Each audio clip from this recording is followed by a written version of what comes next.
right, so again, next section we have, right, so we just completed entering our employees. You can enter in as many as you want, as if you'd like, but again, you have to go through the whole interview process, which again, we can enter in a new employee once we finish up our thing and go into the employee center, and you'll be able to enter in your new employee just as like that. So it's not super intensive as this, it's just an interview question. So again, now the next step is to start entering in our tax information. So let's go ahead and do our payroll tax items. Okay, so here. Next section, section 3, we're going to be introducing to our taxes. So let's go ahead and hit continue. Now, as when I press the next button, these are going to be the set ones that, you know, by entering in that this company is in the state of California. These are the payroll taxes that you are subjected to. All right. So again, you have federal income tax withholdings. You have advanced earned income, which in this case we don't offer, but in case they do have it, you can charge as well. We have to do federal unemployment, which we talked about earlier. Medicare, yes, our company has to pay for Medicare. So there's Medicare and medical insurance, of course. And then there's also going to be Social Security, right? So as a company, you are subjected to 4 for sure main taxes that you have to pay for your employees. So each one is going to be related accordingly to what you set your employees for. Okay, so again, I'm gonna get rid of this advanced payment one. I guess it doesn't let me, but so again, these are all information that's pulled up because you've identified that your company is located in California, so they just pulled all that information there. So there's not much I can really edit, as far as I can only edit the titles. But usually these are all the things that you're expected to pay taxes for. So let's go ahead and go through every single one. So let's starting with the state taxes. So state tax number 1 is going to be the disability. Okay, so also known as the EDD. All right, so here we're going to look here. So this is the California disability employee rate. Can you tell me what percentage is that in this case? I think it is 3.4, but in this case, QuickBooks does not allow me to enter in. So what does the book say? 0.9? Okay, so I'm going to go round that up to 1%. Okay. California employment training tax. Okay, it's going to be, is that also one, what percentage is this? 0.1 as well. Okay, and then of course, this one says that here for the unemployment for California is going to be 3.4%. Okay, there you go. And then, then at the bottom says one or more of these tax rates checked in 2020. Okay, no. I'm just going to leave that. So pull up my table. So now, again, they pulled this information from the most recent IRS trackings. So again, make sure that you are aware of that. So now the next one is going to be looking at what other ones that you have to maybe fix or maybe look at. So again, California withholding. Again, as an employee, yes. As an employer, no, we don't need to file that. Okay, so make sure that you understand what the difference are. So again, we looked at the disability and we looked at unemployment. Again, we don't do withholdings, and we looked at the employment tax. Okay. Now that we set that up, we can go ahead and click continue. So now it's going to be looking at federal. Okay, so as you can see, all of these have little caution symbols on them because that means we need to actually set them up. So the first one here is going to be the first one up on the list. So it's going to be setting up the federal 490. Okay. So in this case, what does my thing says? So I have to pay a specific individual for to file my 940. Who is that person? It should be the EBFT or something. EFTPS.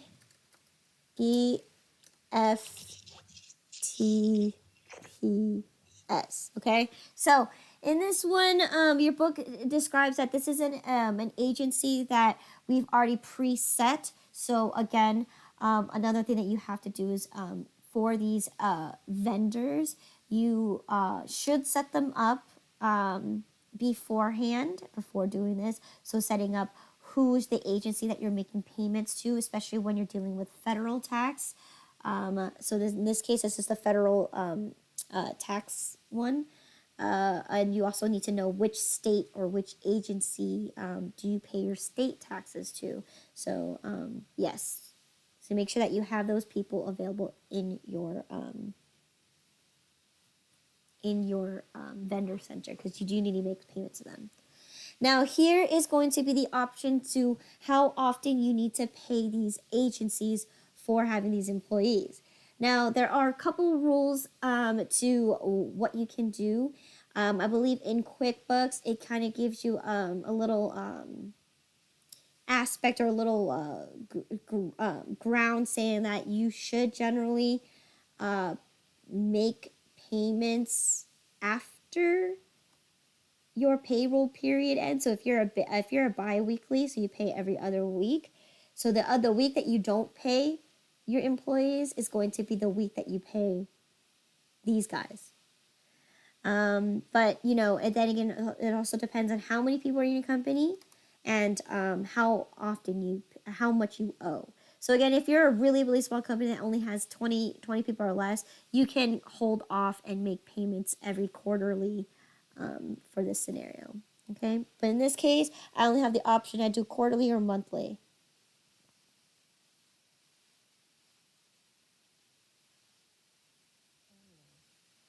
Oh, I'm sorry. Sorry. Either quarterly or annually. So I make annually payments. So I make only one payment a year. Okay.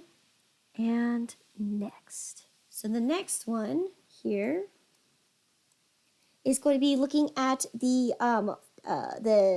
federal 941. All right. So again, these is going to be who is my payee for this one.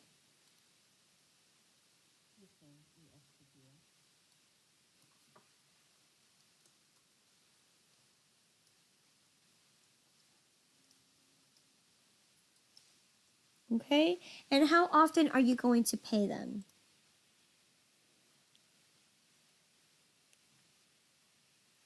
So again, see, here's the option. So it just depends on the agency, which one you're going to be doing. But here it gives me the option where I can either pay them after the payroll period has ended, or I can pay them monthly, quarterly, or annually.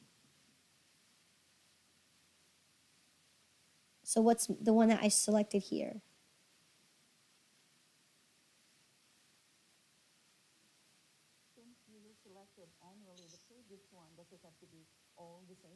No, absolutely not. It depends. Like I said, it depends on the agency and how often they want to take your money. Quarterly? Quarterly. Okay. So again, as far as, especially when you're paying your taxes to the federal or the state, general rule of thumb is if you're really responsible, at the end of the month or after every payroll period should be something that you should do, just so that you don't have to have a huge lump sum of money that you have to pay at the end of either at the end of the year. So in this case, quarterly, every 3 months, I need to save a stack of money so I can pay the individual, pay this agency. All right. So again, it's just better. But if you are a small company, it might be in your benefit to pay them at a later date. Okay. Next. So the next one is going to be looking at the federal disability insurance. So the California withholdings for it. So what agency am I going to be paying? I believe EDD is correct. Okay. So then again, is there a Social Security or a agency phone number, or I'm not phone number? What do you call it?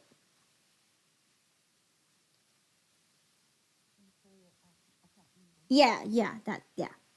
Is there one?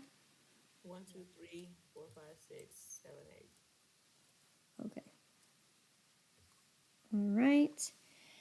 Again, how often am I going to make payments to this California withholding?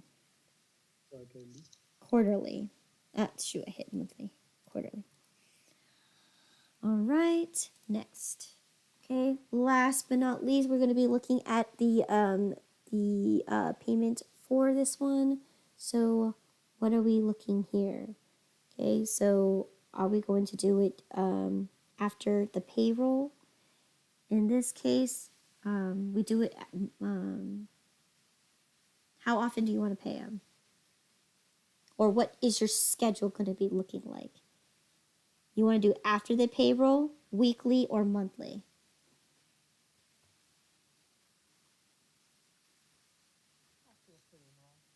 After payroll, by how many days?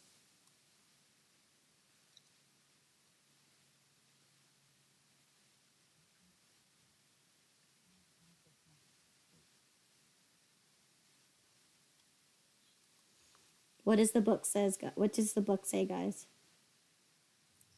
I don't see that picture in the book. Oh, it's not in. Okay. So the custom payments. Okay, so how often do you want to deposit to make this deposit frequently? So we're gonna do.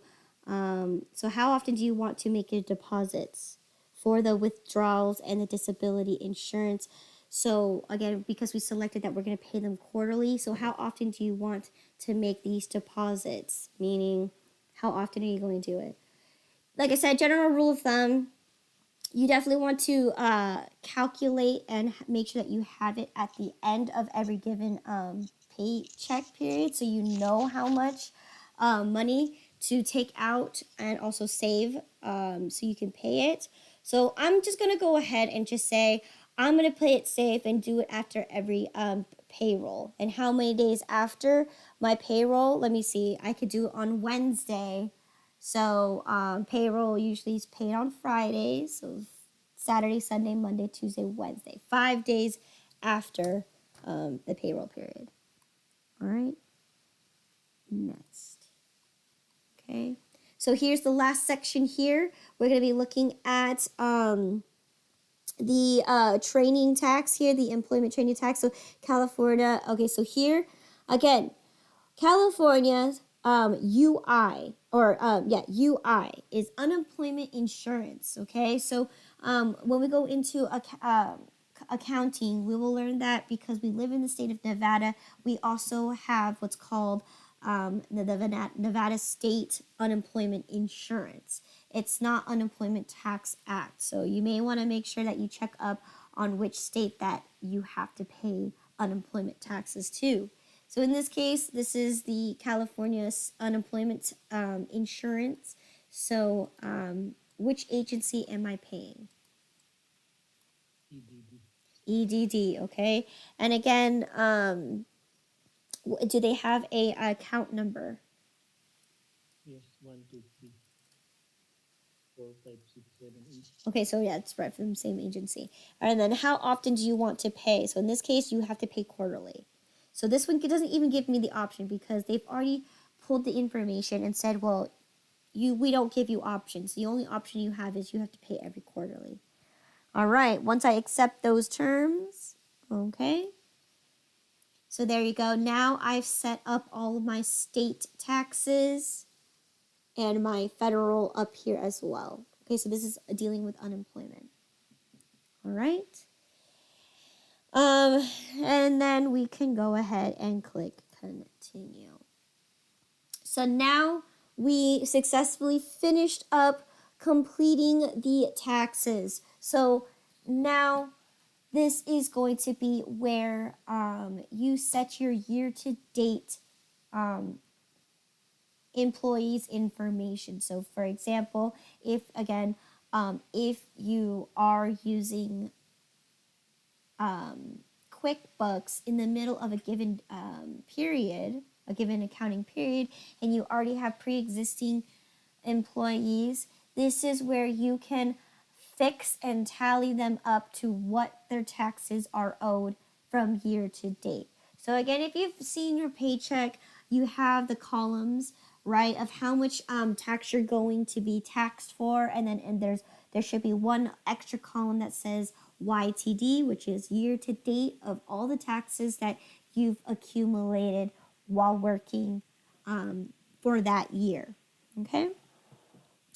So again, in this case, the Academy Photography assumes that you are starting your payroll process as of today. So you will not actually have year-to-date payments. So here you go. Has your company issued paychecks this year? You're going to say no, because then you have to enter in all of the extra information that exists for those employees. So once you've done that, now we have finally completed our payroll setup, and we can go ahead and click go to Payroll Center. So there you have it. Again, pulling the information for your taxes that you have to do. So depending on what state and that you apply your business to, it will automatically pull the information for you. Okay.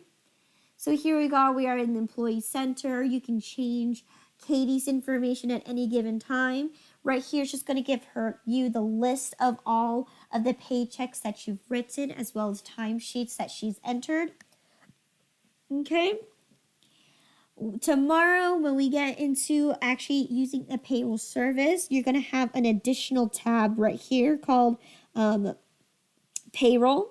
Okay. But in this case, again, because we're doing manual payroll, okay, so all you're going to really do is you're going to enter in your timesheet and then actually physically calculate every single percentage and all the way down to using the tax tables and whatnot.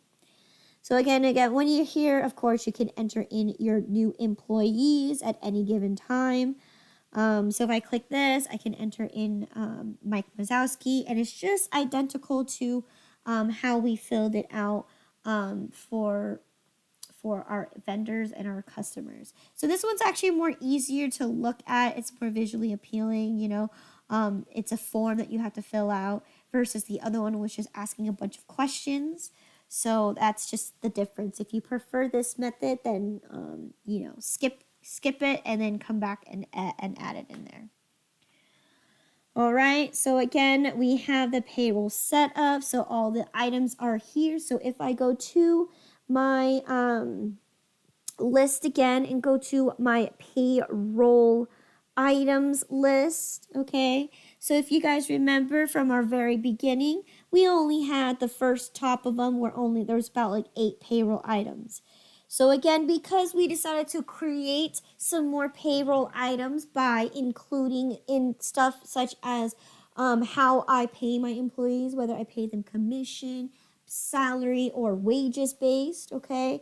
I have a 401k plan, which tells me that obviously I don't have anything in there because I still have to establish how much my employee is going to put in and how much I am going to match them. Other things too here is also the employee benefits that I have, such as the medical insurance. Okay, so again, I haven't collected anything there yet because again, we just started our payroll system. So again, you have your agencies all here too, or the taxes that you have to pay, which again, you can see here that there is percentages here. Okay.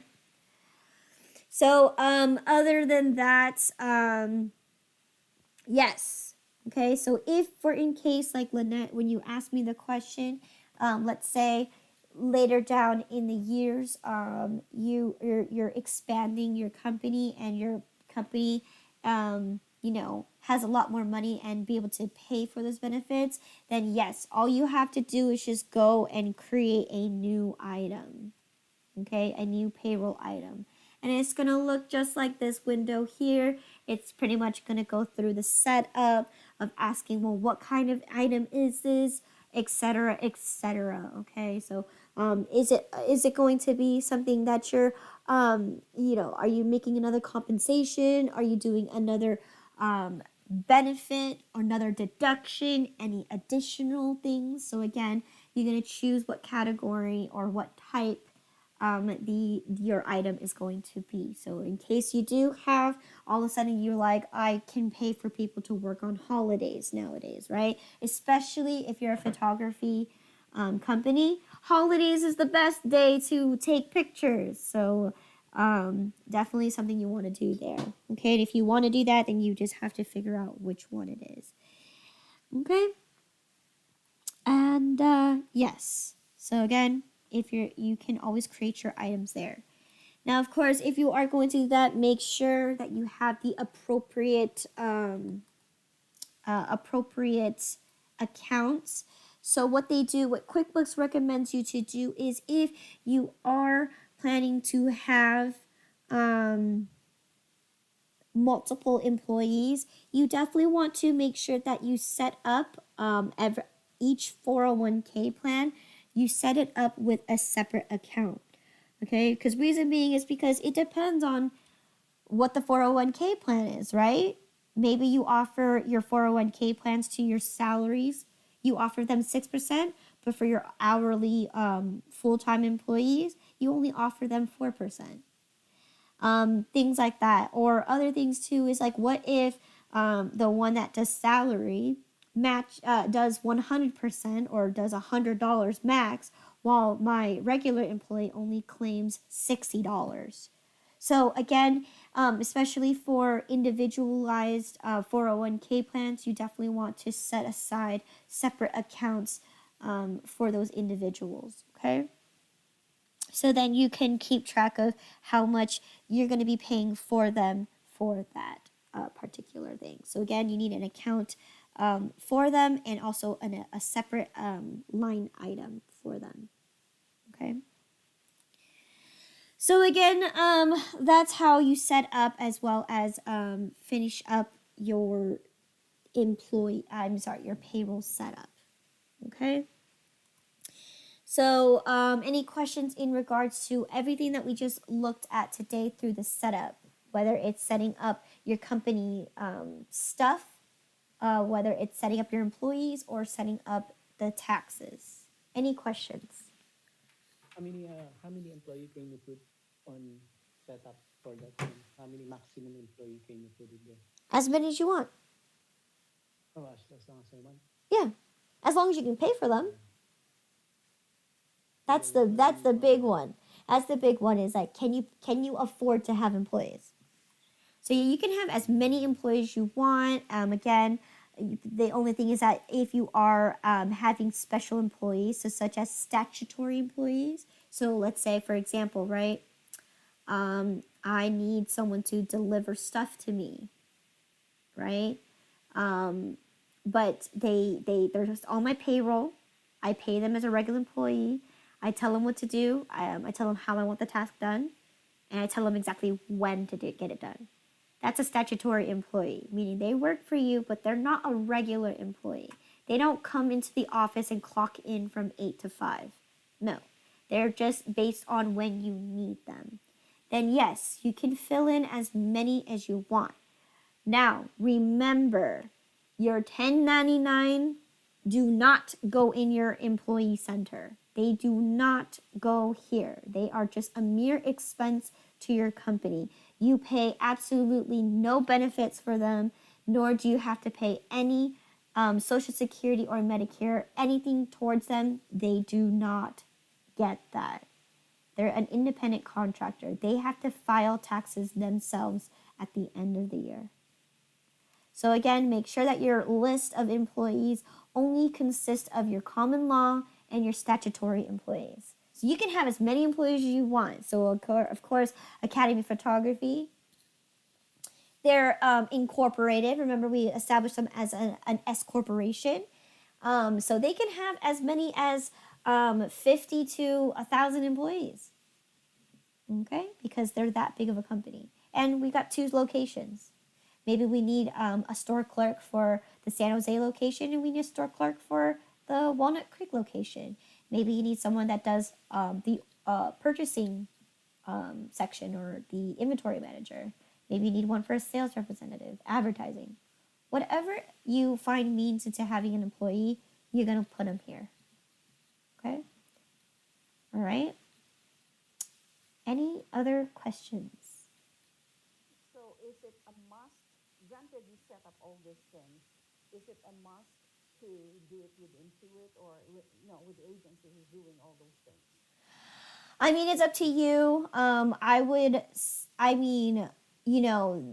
Intuit makes it easier. Okay, if you're already using QuickBooks to enter in or keeping track of your employees, it's only easier if you just pay the payroll service that Intuit offers, because they're just gonna pull all the information from QuickBooks, and then you can have them either mail the checks out to you. You can have them mail it out to the people itself, to your employees.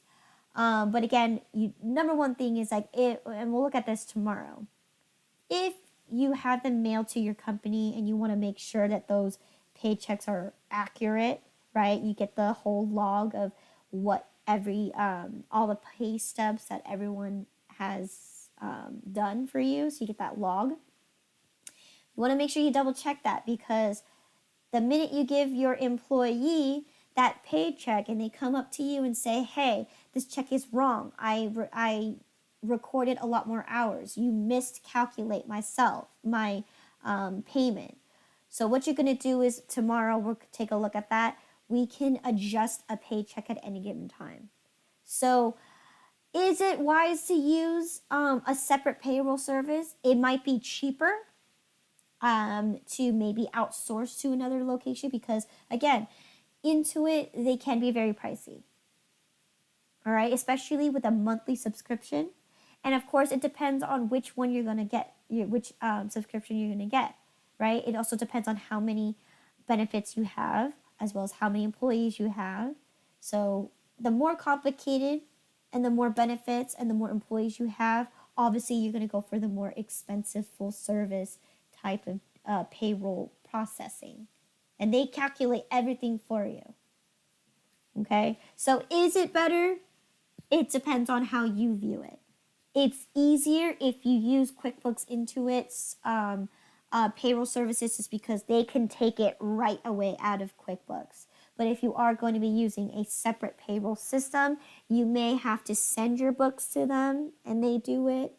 Again, QuickBooks is one of the universal accounting programs out there that 100% guarantee that most companies either use or have used QuickBooks before. So again, it's just depending on what you find it beneficial for your company. Any other questions? Who does really the setup? Is accounting department or HR department? Say that again. The payroll. Yeah. It's Because 100% some HR. company, But some companies is more preferably on accounting department. It depends on what the position is. If it's taxes, 100% it's your tax. If it's dealing with taxes, like the taxes that you pay for having employees, that's going to be an accounting, tax accounting. If it's someone that's just processing payroll or, doing the necessary measures for HR, so, you know, um, making sure that they're in charge of the employees, whether it's setting them up, whether it's filing their W-2s and W-4 forms, that's going to be an HR position. But in general, it at the end of the day, it's all accounting. Okay? But you definitely should have some person that does payroll for you because the boss can do it because the boss has to sign the check. But again, we have that whole Sarbanes-Oxley Act where, one person, there needs to be a tier or, you need at least two people being able to validate a transaction to prevent fraud from happening, right? Because your boss can write you any check they want if they feel like it. So, yes. Any other questions? There's one more thing I have to show you guys, and then we'll go into the review.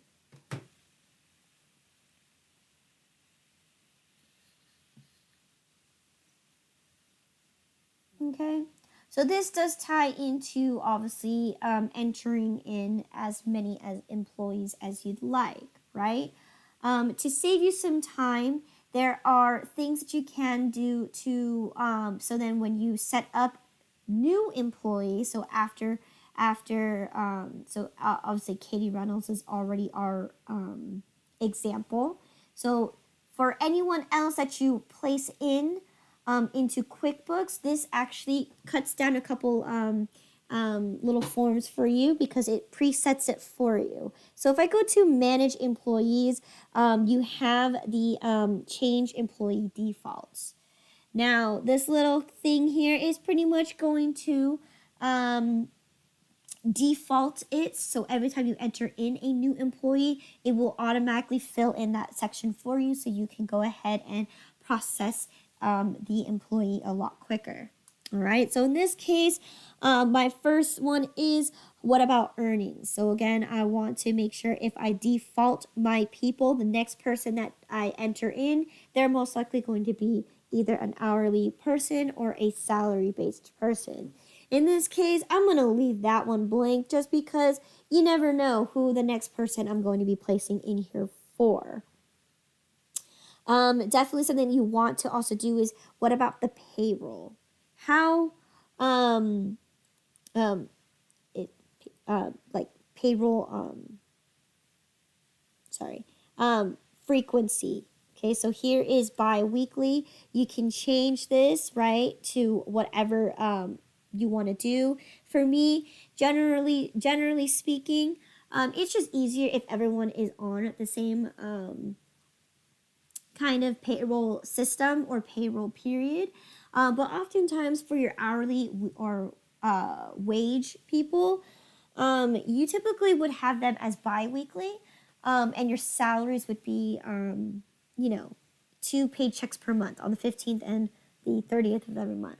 Now, of course, you can also say, well, the next employee that I place in here, I'm just gonna have them all be on the same payroll period. So that's where you can go ahead and say, well, then I want every single employee that I place in here to be semi-annually.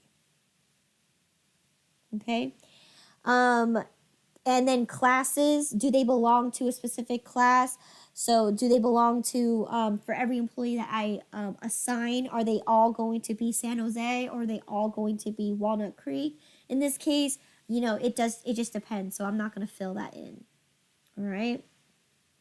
Other things that you can do is anything that you want to do create for paychecks is what items that should automatically appear on there. Again, this is only if you plan to be placing in large quantities of employees that typically are the same kind of status. Meaning, for example, I'm going to use Walmart for example, right? There's only a few individuals that are higher ups. Everyone else is all going to be either an hourly wage regular person.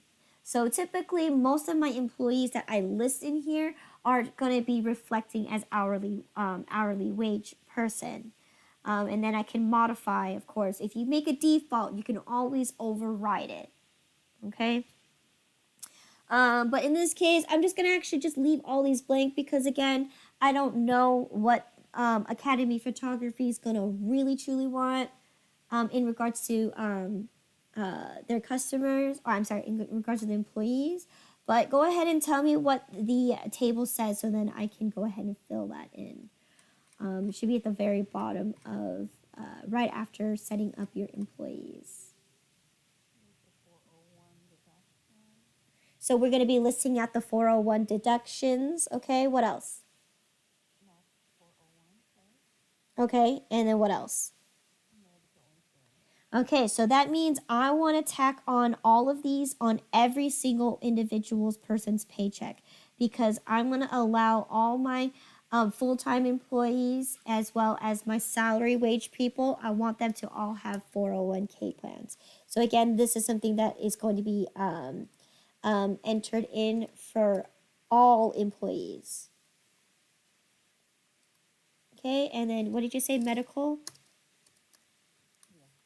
Medical insurance, yes, I offer that to all my employees. Okay. Again, it's going to ask you what account and if they have a limit. What's my account for the 401k? 4%. Oh, sorry, amount. It's a negative 4%.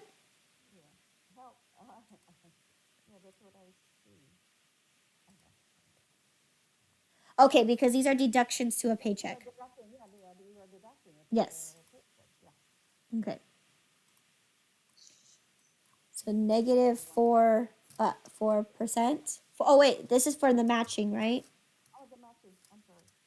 That the match 2%. the match is 2%. 2%. 2%. Okay. And then the employee one is negative 4%. Negative 4%. Yeah. Okay. And then what about Medicare? It's Medical negative insurance. 100. Is 100. Negative 100. Okay. So hold on. I need to make these to be 2% is positive.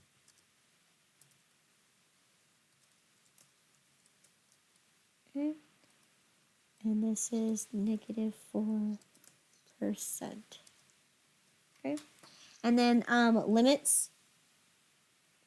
Do I set limits to how much each person can claim or whatnot? So I think we talked about this. It's in here. It says 5,500. So 5,500 for The match. the match for the matching But the employee is up to 16,500. 16,500. Okay. So negative 16,500. And then this is wait, this is match. My bad. 500, 5,500. 5,500. And then this is negative 16,500. Right? And then what about my medical? None. None. Okay, because you've already said that they pay $100 out of the paycheck. Okay. All right. Yep. So then if I go ahead and save and close, right? Every time I enter in a new employee, so anytime, any person after that, once you set your defaults, it's going to pull all that information in there. Okay, so for previous added ones in there, they're not going to have those in there. Okay, so for example, so here addresses and payroll information. So again, because I said it was semi-annually, automatically sends me to be semi-annually. And of course, again, like I said, I don't know if the next person I put in is going to be salary or wage based. So that's where I'm going to be entering in all the information here. So again, let me see. Employment information. Nope. Okay, so again, under payroll information, additional things that are going to be on the paycheck or things I'm subjected to, it's going to apply for every single one. So every single person or that you enter in here, it's going to automatically show up at these as defaults. Okay, so again, defaulted semi-annually, defaulted that these things will come right out of your paycheck. All right, so the book does not say to enter in a new employee because we've already entered in Katie Reynolds, but that is something that the last thing I need to show you was that for those who are going to be planning to enter in as many employees as you'd like, you would have to do so. And to save you some time to fill in all the information, you may go to manage employees and edit employee defaults. So again, it's this window here. Okay, and I'm gonna go ahead and click cancel. So that is how all about it, just setting up your employees. Okay, tomorrow we will go over chapter 11 is actually looking at how the payroll services actually works in QuickBooks. So we're gonna be using a sample file of a pre-existing file that utilize the payroll services, and we're going to see how to enter in time as well as to transfer and turn that into a payment. And we're also going to be looking at how to pay our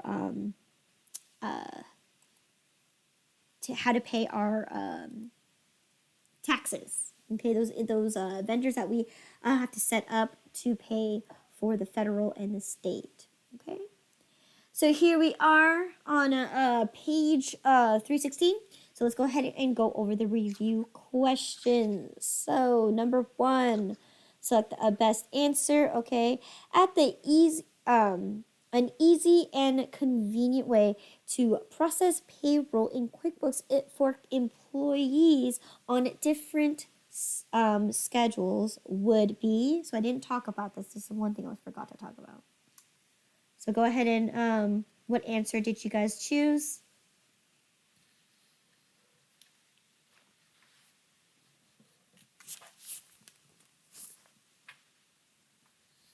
C. Okay, we C. got C. Okay. Now, that's what I recommend, okay? To just, That's what I would do. okay, yes, you would outsource it, okay? Just because, again, for those who took accounting, you saw how intense it was to calculate one individual's payroll. Now imagine if you had 200 employees, then yes, you would want to outsource. Unfortunately, that's not the correct answer. And then of course you shouldn't do this. Make all employees independent contractors. That's not cool. And of course, you don't want to move all your employees onto one single schedule. So yes, there is a little section in there for B where you can create a schedule, and basically for those who are being paid bi-weekly, it will flag you and tell them that you need to pay this person. And then for those who are paid semi monthly, so every 15th and 30th,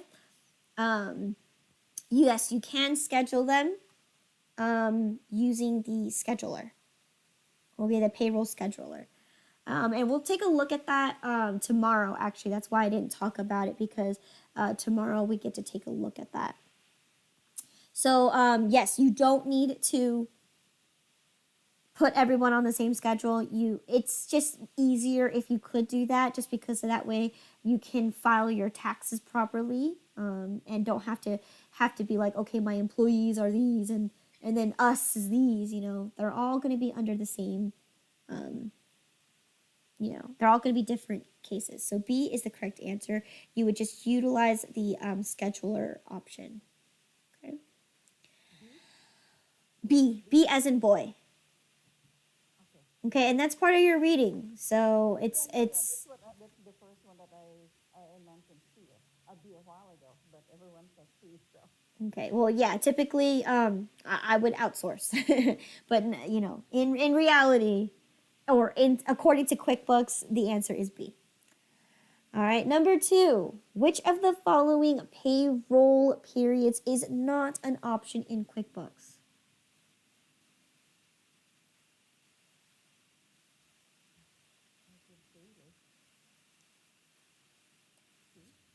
D. D, semi-annually, so every 6 months. Yes, of course. What kind of employee would allow that?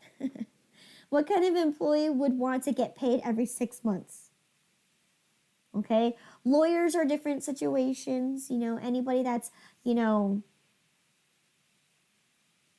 not a regular employee, they would not want to get paid every 6 months. So semi-annually is not a option. Okay. Yes, you can get paid daily. Okay. For example, Uber and Lyft, they pay on a day-to-day basis. Bi-weekly is the most common one that a lot of companies use. And yes, you can actually technically pay quarterly. For example, higher ups, they can be paid quarterly. I wouldn't know why that would be an option. I wouldn't want to be paid every 3 months, but it is what it is. All right, number 3. Go ahead. I think some agencies pay quarterly. Yes, it just depends on what there is, but typically, most likely, it will be either biweekly or semi-monthly. Okay, or in this case, Uber and Lyft, they do daily. Number 3, okay, which payroll item cannot be created in payroll setup interview? D as in dog, or D. D as in dog. Nila, did you say B as in boy? D. D. Okay, D as yes. in boy. Yes, you could create all of these. Yes, we just looked at it. The first one we looked at was compensations, which included commissions and bonus. Yes, we did that. And then the second one was what benefits you have, which is medical insurance. So yes, you can create any items.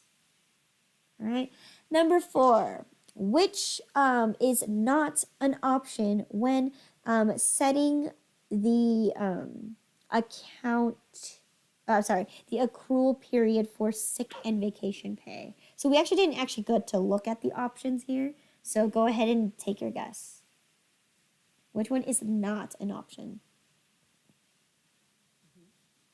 D, every hour of the paycheck. Yes, you can. Yes, you can have that. Every month. Every month is correct. Okay, so again, we didn't take too much detail into looking at this, but if you guys remember very, very vaguely for that brief moment where we were setting up the sick and vacation pay, you can actually set up when these can happen, right? And usually it is you want to keep track of it every other hour of the paycheck, okay? Or every paycheck, yes, it's definitely on every paycheck, and beginning of the year. Yes, you can set that up at the beginning of the year, okay? Lastly, number 5, the payroll setup interview will not allow you to D, add 2 employees with the exact same name. Yes, that is true. So you have to either separate them by the initials, or you might have to do something that's a little different. Okay, so yes, you can have someone with the same exact name, such as John Smith. How many John Smiths in the world are there? A lot. Okay? So you cannot actually have the same name. However, you have to make some kind of difference. So whether it's having a middle initial, maybe if you'd like, you could put as the initial as John number 1 Smith, then John number 2 Smith. Something that makes it a little slightly different, okay? But they cannot have the same exact name. Obviously, the information is going to be different, but that's how QuickBooks says for that. Okay. Because I was gonna ask, wouldn't the social security number differentiate that those employees with the same name? Yes, it does. But the thing is, again, QuickBooks only holds that information. It doesn't recognize it in the system. So what I mean by that is your employees, when you select them, right? It's not looking at their social security. It's looking at the name. Name only? Yeah. Okay. Yeah. I thought The it was social full time. security is only used for when you file taxes. Yes? Because I was thinking when you pull out the name, social security would be next in a column, and then It's technically not. So to answer your question, so for example, my employee list, what do you see? I know I was looking at that too a while ago. Exactly. And then on top of that, it's not going to display my social security. So again, you absolutely do not have to fill in the social security unless you're using QuickBooks to file taxes or do the payroll process. So you can have your employees without their social security numbers. Okay? So that's the thing. QuickBooks can only recognize when you're using the employee's name to either enter in information or enter in to make a payment to them, a paycheck to them. They will not differentiate the difference. So just like last test, your customer and your vendor, if you have the exact same person, you need to make a slight difference to them. They need to have a slight difference to their name because, again, QuickBooks will not be able to differentiate, even though they are a vendor or in a vendor center or are in the customer center. It will not differentiate because what QuickBooks does is it is very precise, meaning the information and data that it holds, and when it uses it for a transaction, it cannot be identical because it will not differentiate the difference.